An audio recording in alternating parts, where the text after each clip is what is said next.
मैं नीर भरी दुख की बदली, स्पंदन में चिर स्पंद बसा, क्रंदन में आहत विश्व हंसा, नैनों में दीपक से जलते, पलकों में निर्झरणी मचली, मैं नीर भरी दुख की बदली।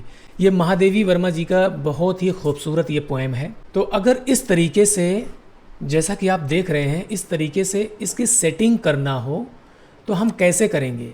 आप सोचते होंगे कि इसमें कौन सी सेटिंग है, कौन सी बड़ी बात है। यहाँ से आपने टैप दे दिया है, यहाँ से टैप दे दिया है, कौन सी बड़ी बात है? नहीं, इसमें बड़ी बात है। ये टैप सेटिंग हर कोई नहीं जानता है, बहुत कम ही लोग जानते होंगे। पब्लिकेशन हाउस से रिलेटेड कोई काम करते हैं आप, तो उसमें इन चीज़ों की बहुत ज़रूरत पड़ती होगी आपको, कि जैसे कोई पोएम है, ये पोएम जो है किस तरीके से जो है ये डेकोरेट किया गया है, ये हर कोई नहीं जानता। तो चलिए मैं ये दिखाता हूँ। इसमें ख़ास बात क्या है, अगर आप इसको देखें, यहाँ से लेकर के यहाँ तक ऐसे देखें, तो ये जितना बड़ा ये बॉक्स बना है, मतलब कि जितने बड़े में ये जितनी दूर में टेक्स्ट है, ये टेक्स्ट का बॉक्स जो है बिल्कुल सब बराबर होगा। ये यहाँ देख लें, यहाँ देख लें, यहाँ इसे देख लीजिए, यहाँ देख लीजिए, ये सारा का सारा सब का सब ये बराबर होगा ये।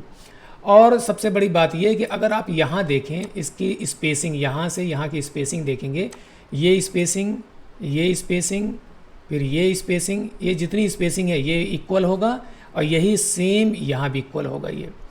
और ये स्पेसिंग अगर देखेंगे, यहाँ से यहाँ के बीच की दूरी, तो ये स्पेसिंग और इधर से भी स्पेसिंग बिल्कुल इक्वल मिलेगी आपको। यही सबसे बड़ी इसकी खूबी है।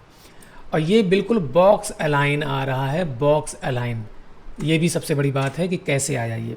तो चलिए हम दिखाते हैं। सबसे पहले हम इसकी एक कॉपी ले लेते हैं। कॉपी लेने के बाद हम अगले पेज पर चलते हैं। यहाँ हमने पेस्ट कर लिया, और इसको मैं नॉर्मल करके दिखा देता हूँ, बिल्कुल नॉर्मल तरीके से। इसको मैं कर देता हूँ Ctrl+L, फिर उसके बाद में यहाँ करता हूँ 0। ये बिल्कुल नॉर्मल हो गया है। इसको मैंने 18 साइज़ में ले रखा। अगर देखा जाए तो ये 18 साइज़ बहुत बड़ा होता है, लेकिन फिर भी हमने सोचा कि एक ही पोएम एक पेज पर लिखना है, तो चलिए मैं इतना बड़ा ही लिख लेता हूँ मैं। तो ये हम कैसे लिखेंगे आप ये देख लीजिए।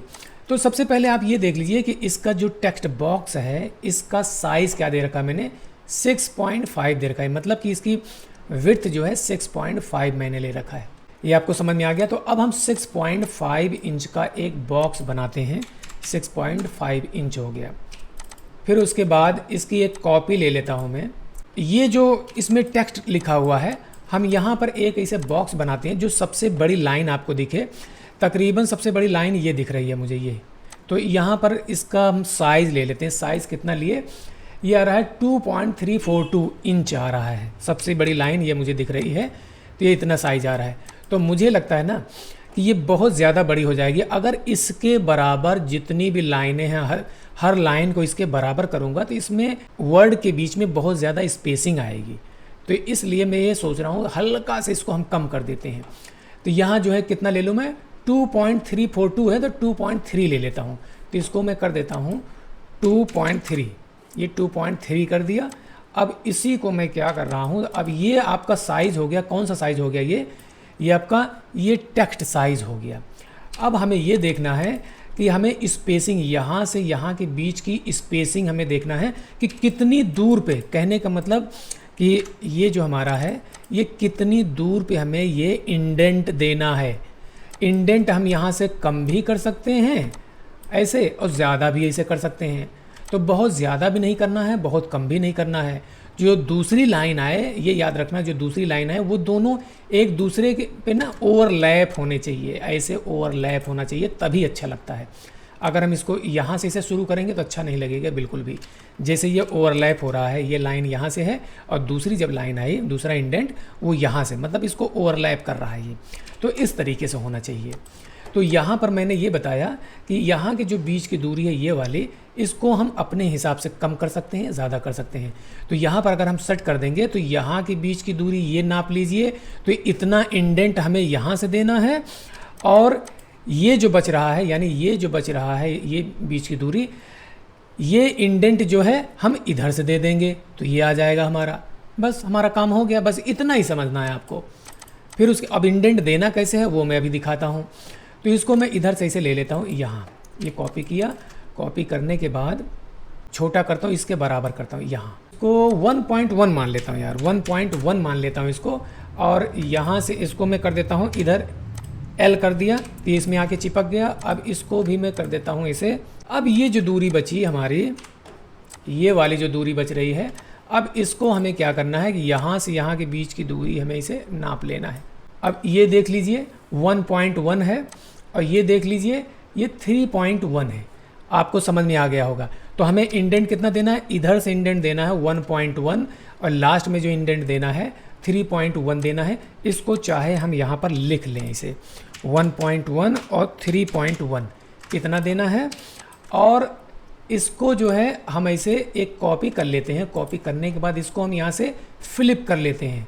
फ्लिप करने के बाद कुछ इस तरीके से ऐसे कर लेते हैं यहाँ, तो यानी इसी का उल्टा हो जाएगा। अब जो दूसरी बार इंडेंट देंगे वो 3.1 और लास्ट में 1.1 दे देंगे। अब ये तरीका हो गया। ये भी आपको समझ में आ गया होगा कि कैसे मैं बता रहा हूँ।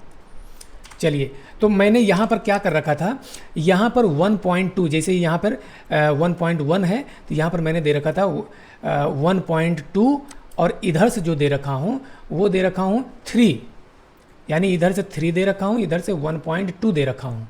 तो ये मुझे ज़्यादा अच्छा लग रहा है क्योंकि ओवरलैप थोड़ा ज़्यादा हो रहा है। अगर हम इसको ऐसे देखते हैं तो ओवरलैपिंग कम आ रही है इसे। अगर हम इसको ऐसे देखें यहाँ से तो ओवरलैप सिर्फ इतना हो रहा है, ज़रा सा ओवरलैप हो रहा है। थोड़ा सा ज़्यादा ओवरलैप होता तो ज़्यादा अच्छा लगता है। तो अब ये क्लियर हो गया कि इतना ना करके इसको जो है इसमें मैं बढ़ा देता हूँ और इधर में घटा देता हूँ। बात वही हुई, ये है ना। ये भी आपको समझ में आ गया होगा कि ये मैंने कैसे किया, कितना किया। तो और जो दूसरा लेंगे, दूसरा इंडेंट, ये इसी का अपोजिट हो जाएगा। वो 3.0 हो गया और ये हो गया 1.2 हो गया। इतना आपको समझ में आ गया। तो चलिए हम दिखाते हैं इसको कैसे करें। तो यहाँ से इन दोनों को यानी इसे सेलेक्ट कर लेंगे, ऐसे करके इसको सेलेक्ट कर लीजिए। तो ये पहला इंडेंट यहाँ से देंगे, फर्स्ट लाइन इंडेंट, इसको मैं कर रहा हूँ 1.2 ऐसे कर दिया। लेकिन अभी बात बनी नहीं। अब हमें करना है Ctrl+H करना है, लेकिन ये यहाँ से लेके यहाँ तक आ गया। अब यहाँ पर हमें करना है 3, ये अब जो है बिल्कुल उसी के बराबर हो गया। अगर इसको हम नाप कर देखें, इसे यहाँ से नाप के देखेंगे तो वही 2.3 के आसपास आ रहा है ना। ये बिल्कुल क्लियर हो गया ना ये। अब दूसरे इंडेंट में चलना है तो इसको हमें इसी का अपोजिट करना है। यहाँ पर 3 करना है और यहाँ पर करना 1.2 करना है। और अब इसको Ctrl+H कर लेना है, यानी ये फोर्स जस्टिफाई कर लेना है। ये Ctrl+H फोर्स जस्टिफाई कर लिया। अब इसी तरीके से फिर इसमें करना है, ऐसे करके फिर 1.2 फिर 3 और Ctrl+H, फिर उसके बाद में इसको भी ऐसे कर लेना है।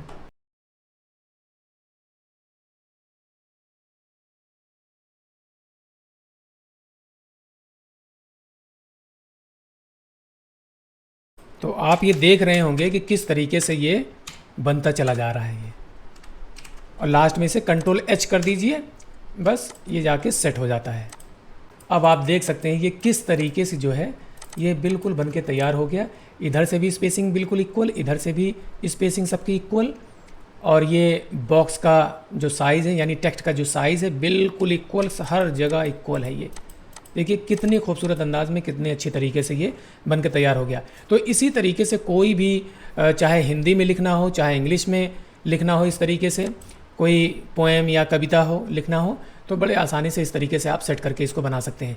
तो उम्मीद है आपको ये बहुत ही अच्छे से समझ में आ गया होगा। अगर आप मेरे चैनल पर नए हैं तो प्लीज़ मेरा चैनल अभी तुरंत सब्सक्राइब कर लीजिए और मेरे चैनल पर बने रहिए। इसी तरीके से आपको टिप्स और ट्रिक्स में तरह तरह की चीज़ें आपको मैं सिखाता रहूँगा।